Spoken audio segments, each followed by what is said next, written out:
శ్రీగురుభ్యో నమః. వాగర్థావివ సంపృక్తౌ వాగర్థప్రతిపత్తయే జగతః పితరౌ వందే పార్వతీ పరమేశ్వరౌ. శృతిస్మృతిపురాణానాం ఆలయం కరుణాలయం నమామి భగవత్పాదం శంకరం లోకశంకరం. శంకర్ వారు మనకు అనుగ్రహించినటువంటి కృష్ణాష్టకం, శ్రీకృష్ణాష్టకం, అందులో ప్రథమ శ్లోకం.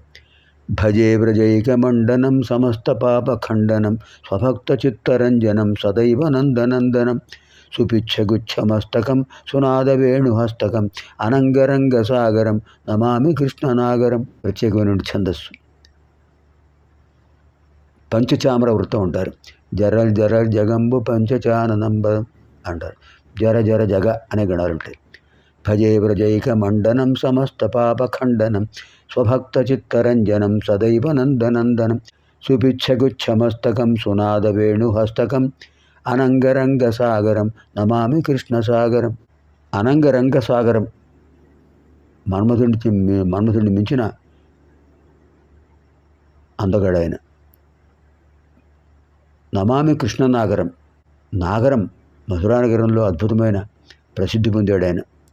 అటువంటి కృష్ణ పరమాత్మకు నమామి, నమస్కరిస్తున్నాను.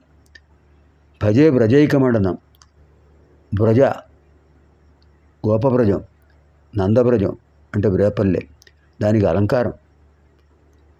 సమస్త పాపఖండనం, పాపాలు తొలగించేవాడు. స్వభక్త చిత్తరంజనం, తన భక్తుల యొక్క మనసులను రంజింపజేసేవాడు. సదైవ నందనందనం, ఎప్పుడూ నందనవనంలో ఆనందంగా ఉంటాడు ఆయన.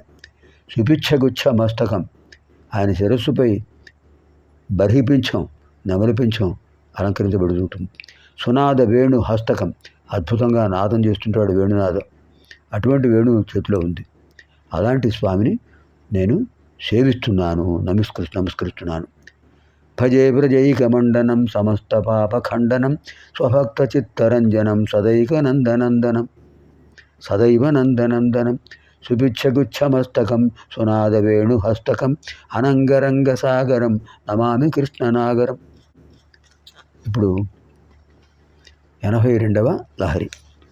బాణత్వం వృషభత్వమర్ధవపుష భార్యాత్వమార్యాపతే ఘోణిత్వం సఖిత మృదంగవహతా చేత్యాది రూపం దథౌ త్వత్పాదే నయనార్పణం చ కృతవాన్ స్వదేహభాగో హరిః పూజ్యాత్ పూజ్యతరస్స ఏవ హి నచేత్ కోవా త్వదన్యోధికః.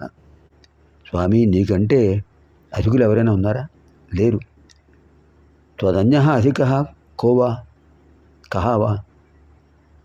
బాణత్వం వృషభత్వమర్దనవపుష, బాణత్వం వృషభత్వమర్ధవపుష భార్యాత్వమార్యాపతే ఘోణిత్వం సఖిత మృదంగవహత చేత్యాది రూపం దథౌ త్వత్పాదే నయనార్పణం చ కృతవాన్ త్వద్దేహభాగో హరిః పూజ్యాత్ పూజ్యతరస్స ఏవ హి నచేత్ కోవా త్వదన్యోధికః. హే ఆర్యాపతే, ఓ పార్వతీపతి, అమ్మవారికి ఆర్యాదేవి అని అర్థం ఉంది పేరు. త్వద్దేహభాగ, నీ దేహంలో భాగమైనటువంటి హరిః విష్ణువు. బాణత్వం, త్రిపురాసుర సంహారంలో నీకు బాణంగా మారిపోయాడు. వృషభత్వం, వాహనమైంది ఏమిటి? నంది.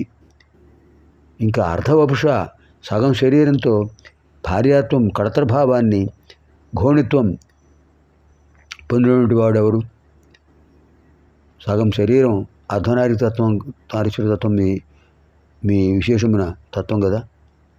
ఘోణిత్వం, వరాహత్వం. ఘోణి అంటే వరాహం. అది చూడడానికి. సఖిత, మిత్రత్వం.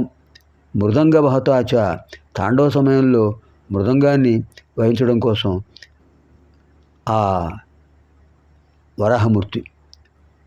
ఇత్యాది రూపం, ఇలాంటి రూపాలన్నీ దథౌ ధరించాడు. ఎవరు? శ్రీ మహావిష్ణువు. శ్రీ మహావిష్ణువు అనేక రూపాల్లో నేను సేవించాడు. పార్వతీదేవి రూపంలోనూ, అలాగే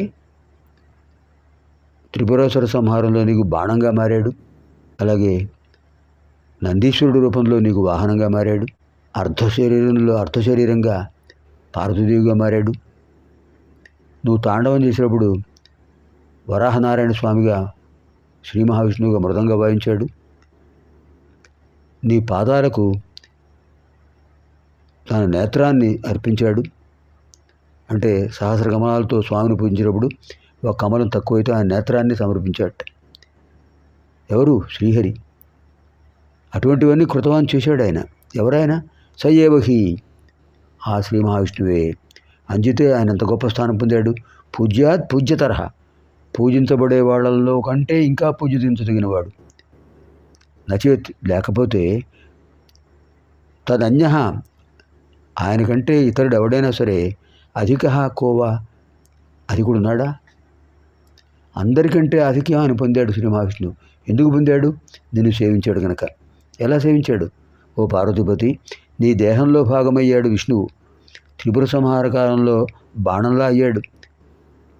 అలాగే నీకు వృషభవాహనుడయ్యే వృషభ భావం పొందాడు వాహనంగా ఉండడం కోసం. నీ అర్ధ శరీరంలో అర్ధభాగంగా ఉమాదేవి రూపంలో ఉన్నాడు. అలాగే నీ జ్యోతిరంగ రూపంలో ఉన్నప్పుడు నీ యొక్క అడుగు భాగం చూడడం కోసం వరాహనారాయణ స్వామిగా వెళ్ళాడు. అలాగే నీకు మిత్రుడుగా ఉంటూ నువ్వు తాండవం చేసినప్పుడు మృదంగం వాయించాడు. అలాగే నీ పాదాలకు ఆ నేత్రం అర్పించాడు ఒక కమలం తక్కువైనప్పుడు, సహస్ర కమల దళార్చనలు. అంచేతనే ఆయన అందరికంటే గొప్ప స్థితిని పొందాడు. లేకపోతే ఇంకెవరికైనా వస్తుందా ఆధిక్యం? బాణత్వం వృషభత్వమర్ధవపుష భార్యాత్వమార్యాపతే ఘోణిత్వం సఖిత మృదంగవహతా చేత్యాది రూపం దశౌ త్వత్పాదే నయనార్పణం చ కృతవాన్ త్వద్దేహభాగో హరి పూజ్యాత్ పూజ్యతరః సయేవ హి నచేత్ కోవా తదన్యోధిక. ఆయనకంటే గొప్పవాడు ఇంకెవడు లేడు. కారణం, నిన్ను అన్ని విధాలుగా సేవించాడు కనుక. పునర్మిలామ ఆగామిని కార్యక్రమం. స్వస్తి.